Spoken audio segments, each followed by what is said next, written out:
Good morning. Mincha today will be at 4:50. There's a late Marv at 8. Tomorrow morning we're davening downstairs at 6:10. Now for a very brief of our Torah. When we talk about the plague of the firstborn, we miss a vital point. It wasn't just the firstborn of any married couple. It wasn't the firstborn of a man. It was the firstborn of every coupling.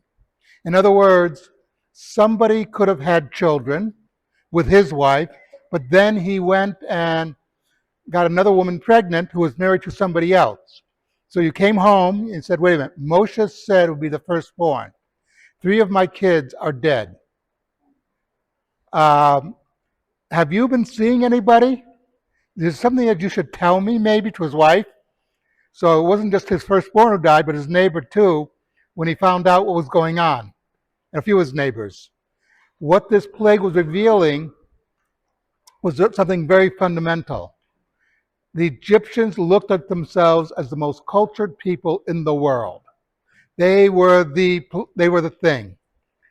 And what Hashem was doing, what God was doing, was revealing that within that culture, underneath the thin veneer of the upper crust and them doing the right thing, they were really rotten to the core. That the society really didn't care about morals. They didn't care about these things that we're supposed to care about.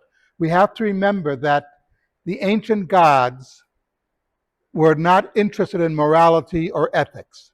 It was not, and morality had nothing to do with religion in those days. What God was revealing was he was the God of morality, the God of ethics, that you have to behave in a certain way. You have to be honest in business. You have to be honest with your spouse, that you can't go around running around. He was stripping away everything the Egyptians had, stripping away their culture, showing, no, this culture is rotten to the core. And this was a theme.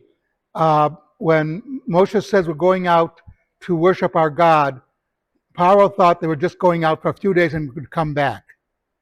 But Moshe never says we're coming back. He just says we have to go out for 3 days. Doesn't say what's going to happen afterwards. Because Moshe understood from Hashem, the only way for the Jewish people to develop properly was to get them out of that culture. And that way they could get Egypt out of the Jews. Something to think about, Kaddish Rabbanim.